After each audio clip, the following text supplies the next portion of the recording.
Hello friends, कैसे हैं आप लोग। मेरे चैनल रूही एडुकेटर पे आप लोग का बहुत बहुत वेलकम है फ्रेंड्स। और मैं हूँ रूही। और जितने भी ये चैनल देखने वाले लोग हैं उनको मेरा बहुत बहुत थैंक यू। जितने भी मेरे सब्सक्राइबर हैं उनको मेरा बहुत बहुत थैंक यू है।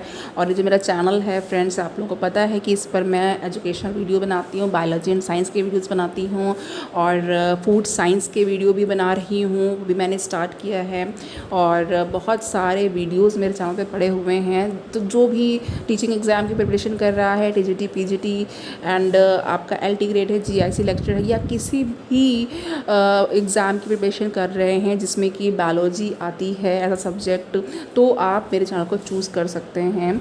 ओके, तो चलिए फ्रेंड्स, आज मैं जो लेकर के आई हूँ वो है C4 पाथवे या फिर हैच एंड स्लैक साइकिल। तो इसको देख लेते हैं। ओके, और इसके जो प्रीवियस लेक्चर हैं वो सारे आप देखिएगा फ्रेंड्स। उसमें मैंने डार्क साइकिल, डार्क जो आपका पेज है फोटोसिंथेसिस का, एंड लाइट जो फोटोसिंथेसिस का पेज है यानी कि लाइट वाला जो है सिस्टम, एंड डार्क सिस्टम, दोनों ही बताया हुआ है। ओके, एंड आपका जो आगे आज मैं लेकर के आ रही हूँ ये हैच एंड स्लैग साइकिल है। और C3 साइकिल भी कंप्लीट हो गया है, जिसको कैल्विन साइकिल कहते हैं। एंड अब हम लोग देख लेते हैं इसको। ओके, तो यहाँ पे देखिए जो C4 पाथवे या हैच एंड स्लैग साइकिल है, इसमें जो मोस्ट ऑफ द प्लांट ऐसे होते हैं फ्रेंड जो कि ड्राई या ट्रॉपिकल रीजन्स में होते हैं। और इन ड्राई एंड ट्रॉपिकल रीजन्स में जो भी प्लांट्स होते हैं इनमें C4 पाथवे होता है। ओके, कैसा पाथवे होता है? C4 पाथवे, ये वही पाथवे जिसके बारे में हम लोग पढ़ रहे हैं। तो ड्राई ट्रॉपिकल रीजन्स में C4 पाथवे होता है इन प्लांट्स में। और इनका एग्जाम्पल आपको ज़रूर याद होना चाहिए क्योंकि एग्ज़ाम पॉइंट ऑफ व्यू से बहुत इंपॉर्टेंट है। और प्लांट्स के नेम देते हैं और उसमें साइकिल के बारे में पूछा जाता है, या तो फिर साइकिल दे देते हैं और पूछा जाता है कि इसमें से किस प्लांट में साइकिल है। तो यहाँ पे एग्जाम्पल है आपका शुगर केन, मेज, सोगम। ओके, ये 3 प्लांट्स यहाँ पे मेंशन है, तो इनके बारे में आप लोग याद कर लीजिए। और बाकी आपको अगर और भी पता है तो बहुत ही अच्छी बात है ना। और ये जो प्लांट्स हैं इनमें डबल फिक्सेशन होता है कार्बन डाइऑक्साइड का। ओके, यानी कि कार्बन डाइऑक्साइड का 2 बार फिक्सेशन किया जाता है। अच्छा, अब वो जो डबल फिक्सेशन है वो कहाँ कहाँ किया जाता है वो हम लोग देखेंगे। तो देखिए, जो पहली बार जो इसका जो फर्स्ट जो भी कार्बन डाइऑक्साइड का फिक्सेशन है और उसके बाद क्या बनता है वो भी हमें देखना है। तो देखिए, जो इनिशियल या फर्स्ट प्रोडक्ट है जो इस पाथवे का, वो क्या होता है? इस पाथवे का जब स्टार्ट होता है और जो पहला प्रोडक्ट होता है वो होता है 4 कार्बन वाला कंपाउंड जिसको कहते हैं ऑक्जेलो एसिटिक एसिड। ओके, तो ऑक्जेलो एसिटिक एसिड या OAA। ओके, तो ऑक्जेलो एसिटिक एसिड कहते हैं।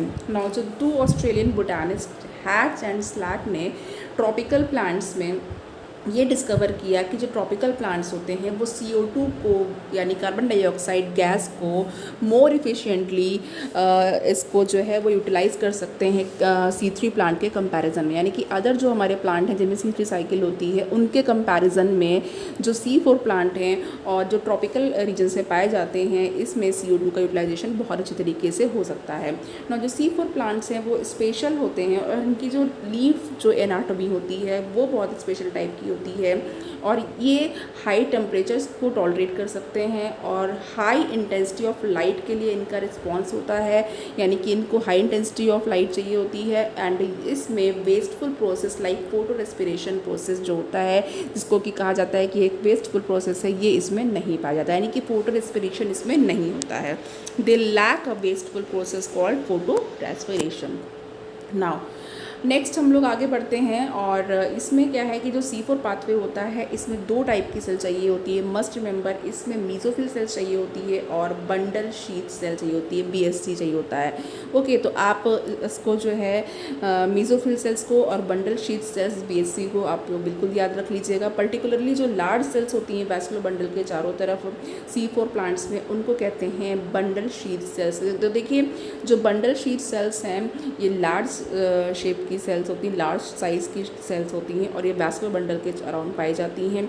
ये सेल्स कई लेयर्स में पाई जाती हैं। ओके, और तो इनकी मैनी लेयर्स या सेवरल लेयर्स होती हैं और इनको large number of special anatomy जो है इन लीव्स की, जिसको कि हम लोग कहते हैं क्रैन्स एनाटॉमी। तो क्रैन्स एनाटॉमी जो होती है इससे स्पेशलाइज जो एनाटॉमी है इससे कैटेगराइज किया जाता है, इससे इनको पहचाना जाता है। तो क्रैंस मीन्स क्या होता है, क्रैंस मीन्स होता है रिथ या माला, और ये जो है इनमें जो रिफ्लेक्शन है ये क्या होता है, ये माला की तरीके का ये एक अपीयरेंस होता है, तो reflection of the arrangement of cells ऐसा ही होता है, ओके, क्रैंस की तरह, इसलिए इसका नाम होता है क्रैंस एनाटॉमी। नाउ तो अब यहाँ पे जो प्रोसेस है हैक-स्लैक पाथवे का, वो क्या होता है, एक साइक्लिक प्रोसेस होता है। इसमें जो प्राइमरी CO2 का एक्सेप्टर होता है वो 3 carbon molecule phosphoenol pyruvic acid, जिसको पेप कहते हैं, वो होता है। वेरी वेरी इंपॉर्टेंट है ये, वेरी वेरी इंपॉर्टेंट है ये, ओके।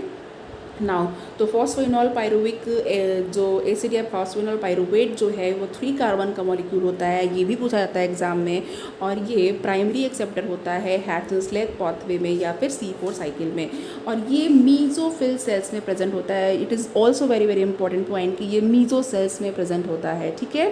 कहाँ प्रेजेंट होता है, मीजोफिल सेल्स में प्रेजेंट होता है। और जो एंजाइम जो कि CO2 के फिक्सेशन को कैटालाइज करता है उसका नाम है पेप कार्बोक्सिलेज या फिर पेप केस, ये भी अगेन इंपॉर्टेंट है, ये पूरा चैप्टर इंपॉर्टेंट है, हर एक चीज़ बहुत अच्छे से आप पढ़िए। नाउ दो एंजाइम जो है ये कैटालाइज करता है CO2 के फिक्सेशन को, इसका नाम है पेप कार्बोक्सिलेज या फिर पेप केस।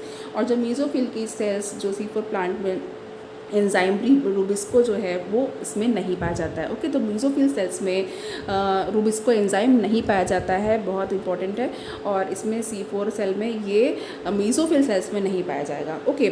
नाउ अब यहाँ पर मैं आगे इसको एक्सप्लेन करती हूँ, देन मैं आपको ये डायग्रामेटिक जो रिप्रेजेंटेशन है ये आपको और अच्छे से समझ में आ जाएगा। तो देखिए आगे यहाँ पे है कि ये जो प्रोसेस है यहाँ पे अभी भी जस्ट मैंने जो बताया, ओके, तो इसके बाद मैं आगे इसको कंटिन्यू कर लेती हूँ। ओके, तो मीजोफिल सेल्स का जो है ये बता रही थी मैं कि इसमें एंजाइम रूबिस्को नहीं होता है। तो जो 4 कार्बन ऑक्जेलो एसिटिक एसिड या OAA है ये मीजोफिल सेल्स में फॉर्म होता है, ओके। देन ये 4 कार्बन कंपाउंड जिसको कहते हैं मैलिक एसिड उसमें कन्वर्ट हो जाता है या फिर एस्पार्टिक एसिड में कन्वर्ट हो जाता है। और कहाँ पे कन्वर्ट होता है, ये मीजोफिल सेल्स में कन्वर्ट होता है। मस्ट रिमेंबर ये मीजोफिल सेल्स में ही इसका कन्वर्जन अभी चल रहा है, अभी हम लोग बंडल शीथ सेल की बात नहीं कर रहे हैं। लेकिन जब मीजोफिल सेल्स में ये जब इसका कन्वर्जन हो चुका उसके बाद का जो स्टेप आएगा वो ये होगा कि ये बंडल शीथ सेल में अपने आप को ट्रांसपोर्ट कर देगा, फिर ये वहाँ पे चला जाएगा बंडल शीथ सेल में। अब हम लोग बंडल शीथ सेल की बात करेंगे। बंडल शीथ सेल में जो C4 एसिड्स हैं वो क्या होते हैं, वो ब्रेक डाउन हो जाते हैं, और जो कि इसमें कार्बन है, ऑक्सीजन है, एसिड्स हैं, जब ये टूटेंगे और उनका ब्रेक डाउन होगा तो इससे जो गैस रिलीज़ होगी वो होगी कार्बन डाइऑक्साइड। और कार्बन डाइऑक्साइड गैस तो रिलीज़ हो ही रही है, और साथ ही में एक 3 कार्बन का मॉलिक्यूल जिसको कहते हैं पायरुवेट वो भी बनता है, ओके, क्लियर। नाउ अब यहाँ पे देखिए जो CO2 है जो रिलीज़ हो रही है बंडल शीथ सेल में, अब वो उसका क्या होगा, ये जो CO2 रिलीज़ होती है वो बंडल शीथ सेल में वो इंटर करती है, और किस पाथवे में इंटर कर लेती है, ये C3 या फिर कैल्विन साइकिल पाथवे को स्टार्ट करती है। यानी कि जो कैल्विन साइकिल या C3 साइकिल है वो बंडल शीथ सेल में हो रही है, और मीजोफिल सेल में जो है वो C4 वाला साइकिल है। नाउ जो बंडल शीथ सेल है उसमें जो एंजाइम है वो रूबिस्को एंजाइम है, और ये वहाँ पे रूबिस्को बहुत ही ज़्यादा अमाउंट में पाया जाता है, रिच होता है, लेकिन वहाँ पर पेपकेस नहीं पाया जाता है। पॉइंट बहुत ही अच्छा है, देखिए मस्ट आपको ज़रूर याद करना चाहिए यहाँ पे कि यहाँ पे जो रूबिस्को है वो पाया जाता है बंडल शीथ सेल में। साइकिल आपकी कैल्विन साइकिल है, C3 साइकिल है, और कौन सा एंजाइम नहीं पाया जाता है, पेपकेस नहीं पाया जाता है, और कौन सा साइकिल नहीं यहाँ पे है, C4 नहीं है। नाउ जो 3 मॉलिक्यूल है वो कहाँ पे, ये मीजोफिल सेल में फिर से ट्रांसपोर्ट हो जाता है, और जहाँ पर ये पेप में अगेन कन्वर्ट हो जाता है और एक साइकिल कंप्लीट हो जाती है। तो इस तरीके से आइए आप देख रहे हैं कि C4 प्लांट में ये एक साइकिल के फॉर्म में होता है, इसे एक पाथवे के फॉर्म में होता है। अब मैं आपको डायग्राम से इसको बताती हूँ थोड़ा सा, ठीक है। यहाँ पे देखिए फ्रेंड्स, सबसे पहले ये देखते हैं कि ये मीजोफिल सेल्स है, और यहाँ पे देखिए बंडल शीथ सेल्स हैं, ओके। प्लाज्मा मेम्ब्रेन है, सेल है तो प्लाज्मा मेम्ब्रेन है, सेल वॉल है। यहाँ पे जो एटमॉस्फेरिक CO2 है, ओके, तो सबसे पहले एटमॉस्फेरिक CO2 को यहाँ पर अंदर आ रही है, एंटर कर रही है, और फॉस्फोइनॉल पायरुवेट है वो यहाँ पे बन रहा है। नाउ अब यहाँ पे देखिए फिक्सेशन हो रहा है, फिक्सेशन के बाद C4 जो 4 कार्बन वाला एसिड बना था ऑक्सैलोएसिटिक एसिड वो बनेगा। नाउ अब ये जो एसिड है ये कहाँ पे, यहाँ पे देखिए प्लाज्मोडेस्माटा है, जो 2 सेल के बीच में जो आप एक थ्रेड लाइक स्ट्रक्चर देख रहे हैं, गैपिंग देखते हो, क्या होता है, सॉरी ये जो होता है प्लाज्मोडेस्माटा जो सेल्स को कनेक्ट करता है। नाउ अभी जो C4 एसिड है वो कहाँ पे ट्रांसपोर्ट हो रहा है, वो बंडल शीथ सेल में ट्रांसपोर्ट हो रहा है। ओके अब अभी जस्ट मैंने बताया कि CO2 बाहर निकल जाती है बंडल शीथ सेल में, रुबिस्को की जो है एंजाइम की अधिकता होती है, और जब CO2 निकलेगा तो इसको कहते हैं डी कार्बोक्सिलेशन, यानी डी मतलब हट जाना। तो यहाँ पे देखिए डी कार्बोक्सिलेशन हो गया और CO2 बाहर निकल गई। अब यहाँ पे C3 एसिड का फिर से फॉर्मेशन हो गया, पेप बन गया, फॉस्फोइनॉल पाइरुवेट बन गया। अब जैसे ही फॉस्फोइनॉल पाइरुवेट बना वो तुरंत ही ट्रांसपोर्ट हो जाएगा आपके मीजोफिल सेल्स में, और फिर से यहाँ रीजनरेशन हो जाएगा। तो इस तरीके से ये साइकिल चलती रहती है फ्रेंड, और ये पाथवे बन जाता है। और होपफुली आपको यहाँ पे बहुत अच्छा समझ में आ गया होगा। चलिए अब हम लोग ये देख लेते हैं कि ये जो C4 प्लांट है आखिर इनकी इम्पोर्टेंस क्या है। तो now importance of C4 plants, ये सलाइन कंडीशंस को, सलाइन मीन्स की जो नमक वाली जहाँ पर सॉल्ट होता है, तो ये सलाइन कंडीशन को टॉलरेट कर सकते हैं। क्यों? क्योंकि इनमें जो malic acid and oxaloacetic acid बनता है, यानी कि जो ऑर्गेनिक एसिड्स बनते हैं उनकी अधिकता होती है, उनकी अबंडेंट अकरेंस होती है। नाउ अब होता क्या है कि इनमें ये क्या करता है, ये जो एसिड बनता है ऑर्गेनिक एसिड, ये जो वाटर पोटेंशियल होता है वो उसको सॉइल के वाटर पोटेंशियल से कम कर देता है। Okay, which lowers their water potential than that of soil. अब यहाँ पे नेक्स्ट पॉइंट है हमारे पास आगे है कि ये क्या कर सकते हैं, ये फोटोसिंथेसिस परफॉर्म कर सकते हैं जब इनके स्टोमक क्लोज्ड भी रहते हैं। ओके, यानी कि अगर स्टोमक क्लोज है तो भी फोटोसिंथेसिस हो सकता है। क्यों? क्योंकि इनमें स्ट्रॉन्ग CO2 फिक्सिंग एंजाइम होता है जिसके कहते हैं पेपकेस। वेरी वेरी इंपॉर्टेंट, बहुत अच्छा पॉइंट है, बहुत अच्छा कंटेंट है फ्रेंड। नाउ जो कंसेंट्रिक अरेंजमेंट होता है सेल्स का लीव्स में, वो स्मॉलर एरिया में प्रोड्यूस करता है, और ये जो इसका वॉल्यूम होता है वो वाटर यूटिलाइजेशन के लिए वो इसको बेटर बनाता है। ओके, नाउ अब जो रिजनरेशन होता है इसमें पेप का यानी फॉस्फोइनॉल पाइरुवेट का, वो किससे होता है, C3 एसिड से होता है, जिसको 2 ATP की ज़रूरत होती है। मतलब ये 2 ATP के इक्विवेलेंट जो है ये इसकी रिक्वायर्ड होती है। नाउ अब यहाँ पे देखिए जो यहाँ पे कोई भी नेट गेन या फिर कोई भी लॉस नहीं होता है NADPH का इन दी C4 साइकिल। तो regeneration of Pep from C3 acid requires 2 ATP equivalent. Okay, तो 2 ATP ज़रूरत होती है, लेकिन और यहाँ पे अगर हम NADPH की बात करें तो इसका कोई भी नेट गेन या फिर लॉस नहीं होता है। नाउ तो अब यहाँ पे जो ATP कंज्यूम होता है C4 प्लांट में, C4 साइकिल में वो क्या होता है, 2 ATP पर CO2 फिक्स्ड। एक CO2 फिक्स होगा तो 2 ATP कंज्यूम होगा। नाउ C3 साइकिल में 3 ATP एक CO2 के फिक्सेशन में यूज़ होती है। नाउ टोटल अब यहाँ पे 5 ATP पर CO2 फिक्सेशन यूज़ हो रही है। तो अब यहाँ पे जो हेक्सोज बनेगा, यानी कि 6 कार्बन शुगर जो बन रही है हेक्सोज, या तो फिर 6 कार्बन डाइऑक्साइड को फिक्स करने के लिए 6 × 5 ATP चाहिए। इट मीन्स कि 30 ATPs का कंजप्शन होता है। नंबर ऑफ ATPs एग्जाम में पूछे जाते हैं, तो आप इसको भी याद करिए। नाउ अब यहाँ पे हम लोग क्या करते हैं, यहाँ पे कुछ मेजर डिफरेंसेस हैं C3 और C4 में, वो देख लेते हैं। तो C3 पाथवे है, C4 पाथवे है। ना जो प्राइमरी एक्सेप्टर है C3 पाथवे में CO2 का, वो क्या है, RUBP है, और ये RUBP 5 कार्बन कंपाउंड होता है। और जो C4 पाथवे में CO2 का एक्सेप्टर है वो पेप है, और ये 3 कार्बन कंपाउंड होता है। नाउ फर्स्ट स्टेबल प्रोडक्ट वो क्या है, 3 फॉस्फोग्लिसरेट है C3 में, और C4 में जो फर्स्ट स्टेबल प्रोडक्ट है वो ऑक्सैलोएसिटिक एसिड है, और ये 4 कार्बन का होता है, और ये C3 में 3 कार्बन का होता है। नाउ जो ये मीजोफिल सेल्स में होती है लीव्स की, और ये जो C4 पाथवे है ये मीजोफिल सेल्स में और बंडल शीथ सेल्स में दोनों में होती है, एक साइक्लिक फॉर्म में, अभी बताया मैंने। नाउ C3 जो है वो स्लोअर प्रोसेस होता है, इसमें कार्बन डाइऑक्साइड का फिक्सेशन स्लो होता है, और C4 में CO2 का फिक्सेशन फास्ट होता है। एंड नाउ 3 ATP और 2 NADPH2 कंज्यूम होते हैं, फिक्स होते हैं एक CO2 पे। अगर एक CO2 का फिक्स हो रहा है तो फिर 3 ATP कंज्यूम होगा, या तो फिर और 2 NADPH2 कंज्यूम होगा।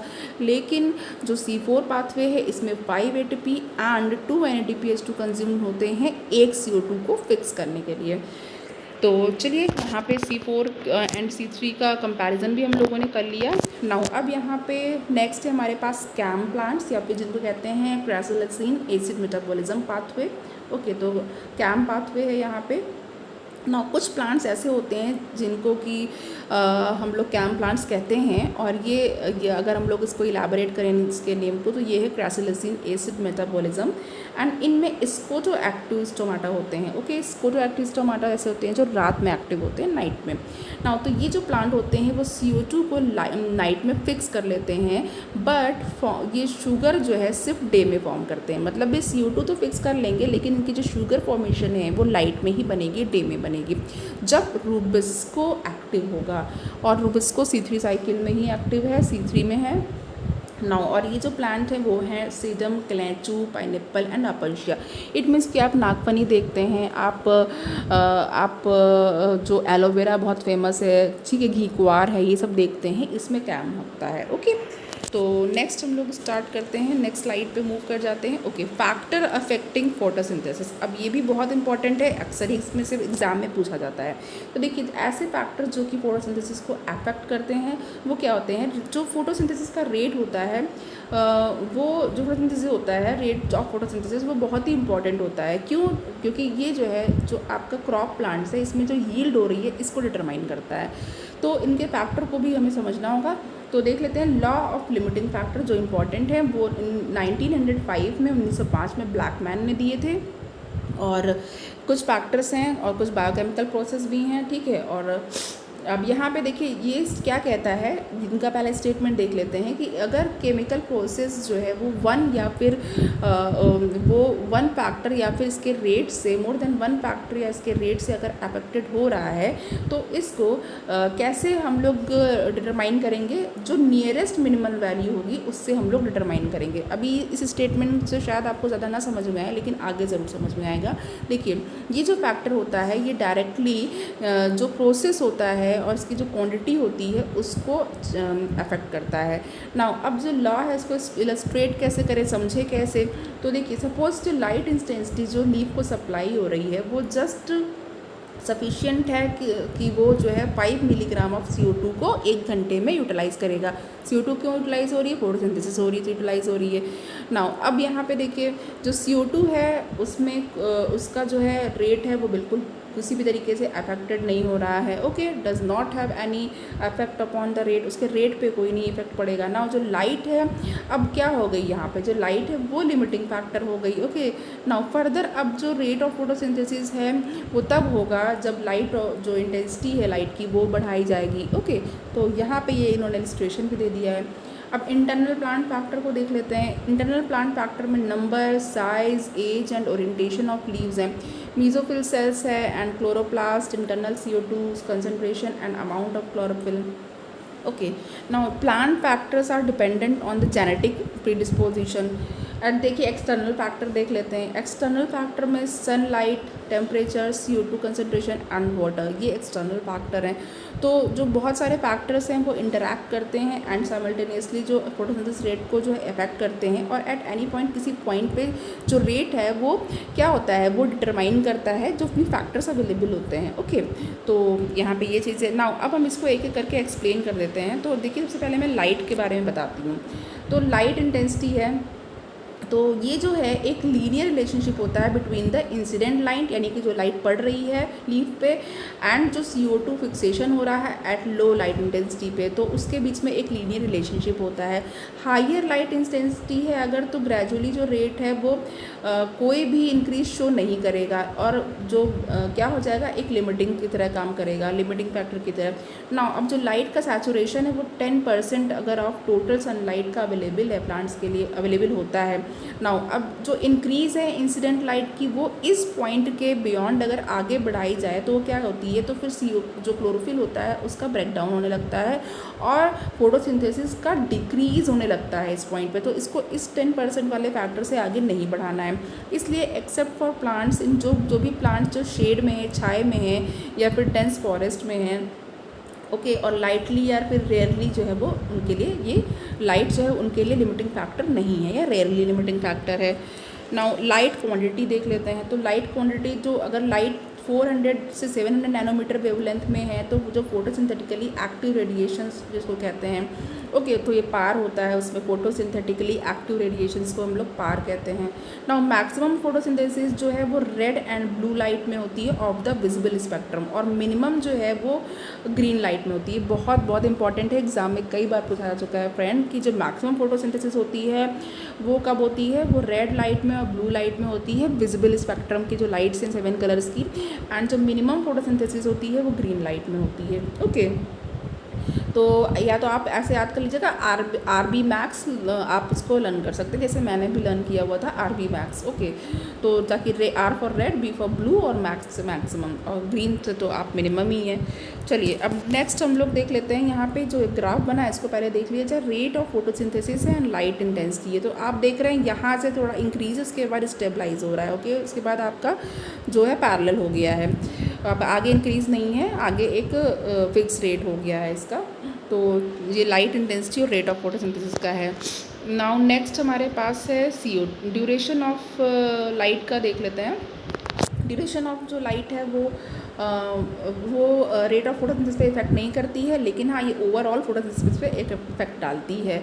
CO2 देख लेते हैं। CO2 जो है ये मेजर लिमिटिंग फैक्टर है, इंपॉर्टेंट है ये, ठीक है, मेजर लिमिटिंग फैक्टर है और ये फोटोसिंथेसिस के रेट को इन्फ्लुएंस करता है। अब जो CO2 की कंसनट्रेशन है वो एटमॉस्फेयर में बहुत कम होती है, कितनी होती है, 0.03% होती है, सभी को पता है, और 0.04% लगभग होती है।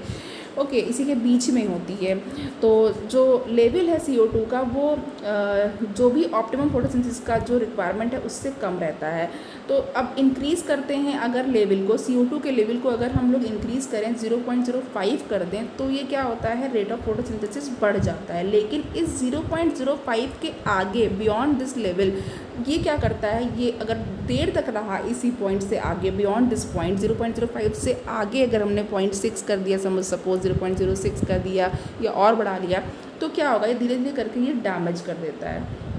ओके, डैमेज इफेक्ट शो करने लगता है।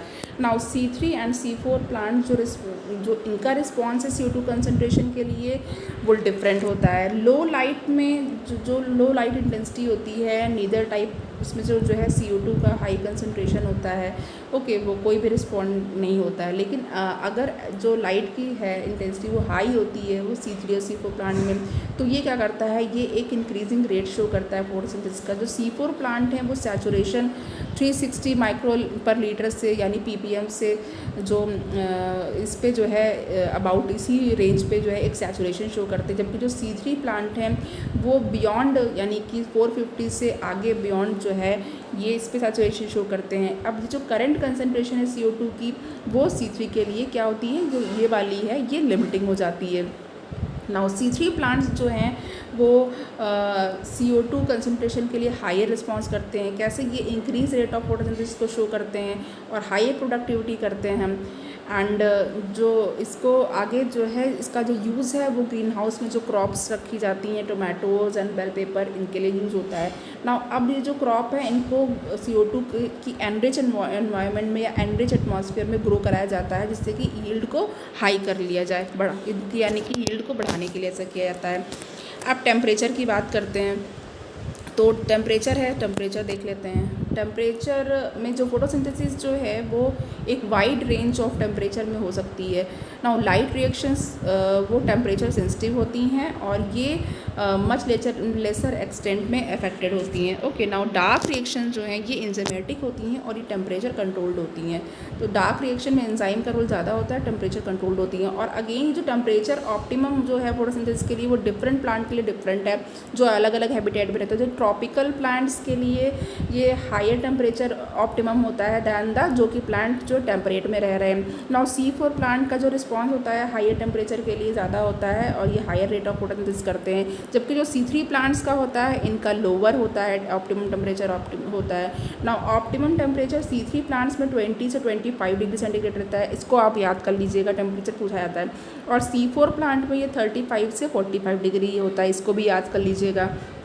नाउ मिनिमम टेम्परेचर जो है जिस पे कि most of the photosynthesis start होती है वो क्या होती है, 0 से 5 डिग्री सेंटीग्रेड होती है, ये भी याद करना है।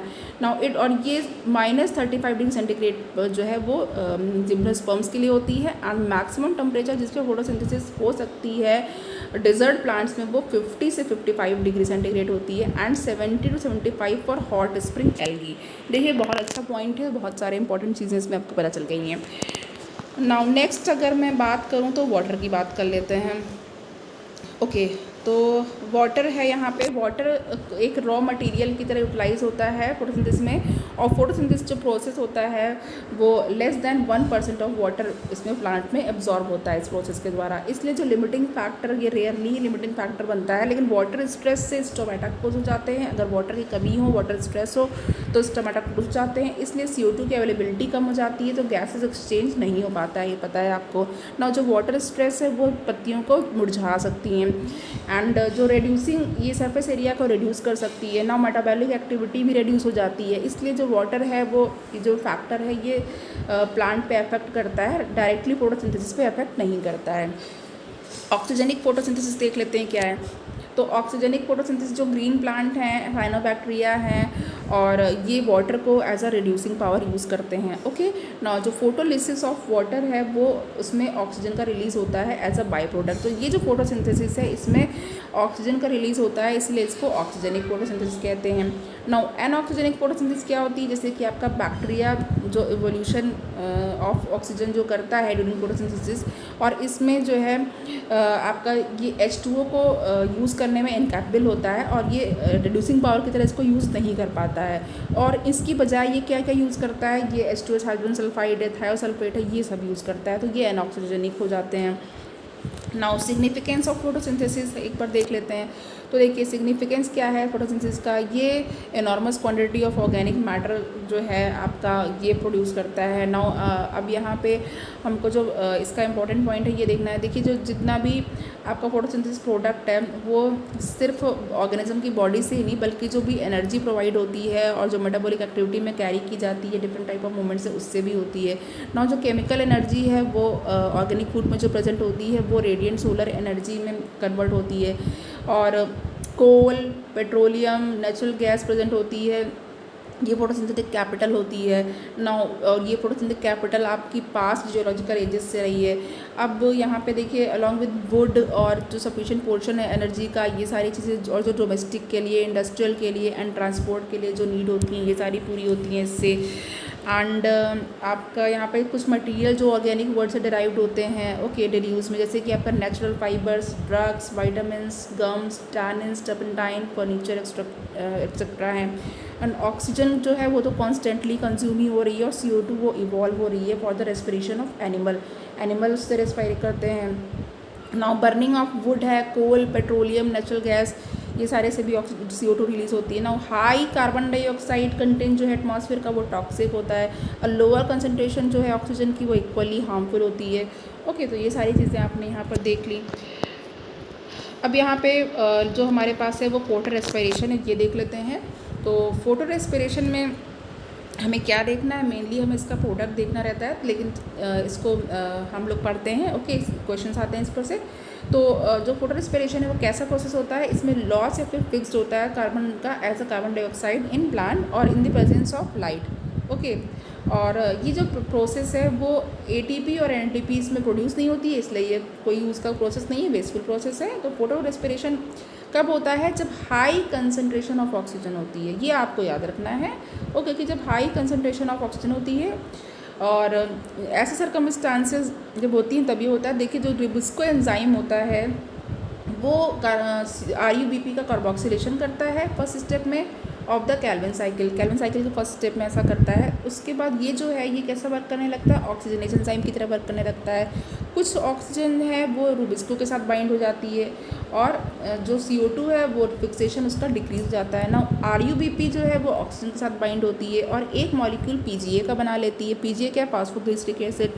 ओके, और ये 3 कार्बन कंपाउंड होता है, और ये जो फास्फोग्लाइकोलेट भी बनता है जो कि 2 कार्बन कंपाउंड होता है इस पाथवे में। तो इसका में बनता क्या है, PGA बनता है, फास्फोग्लाइकोलेट बनता है। ओके, और इसमें शुगर की सिंथेसिस भी नहीं होती है और ATP भी नहीं बनती है, और जो रिज़ल्ट इसका क्या होता है रादर देन ये जो है CO2 का रिलीज़ करता है और ATP का यूटिलाइजेशन करता है। तो इसमें 25% लॉस होता है फिक्स CO2 का। ओके, और जो ऑक्सीजन है वो पहले यूटिलाइज़ की जाती है क्लोरोप्लास्ट में एंड देन पेरोक्सिसोम्स द्वारा यूटिलाइज़ की जाती है। जो फोटो रेस्पिरेशन है या फिर C2 साइकिल जो है वो 3 ऑर्गेनल्स इसमें इन्वॉल्व होते हैं। ऑर्गेनल्स के नाम आपको पता होने चाहिए, एग्जाम में पूछा जा चुका है।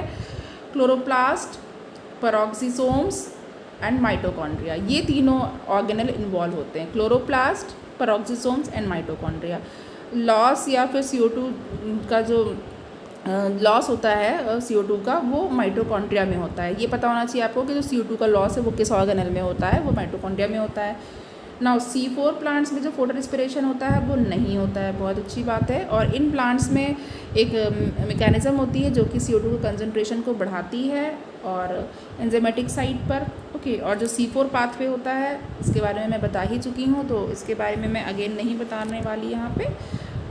एंड ये देख लेते हैं कि देखिए जो रुबिस्को का जो फंक्शन होता है वो एज अ कार्बोक्सिलेज होता है और ये ऑक्सीजनेज की एक्टिविटी को मिनिमाइज़ करता है। तो अब देखिए जो प्रोडक्टिविटी है और यील्ड है वो जो है C4 प्लांट में बेटर होती है as compare to C3 plant. तो ये तो हम ये सारी चीज़ें तो C3 और C4 में बता चुके हैं। नाउ अब फोटो रेस्पिरेशन की इंपॉर्टेंस देख लेते हैं। अगर हमने इसको पढ़ा है तो इसकी इंपॉर्टेंस देख लेते हैं। नाउ फोटो रेस्पिरेशन जो है वो लाइट की प्रेजेंस में होता है और हाई टेम्परेचर और ऑक्सीजन कंसनट्रेशन भी हाई होनी चाहिए।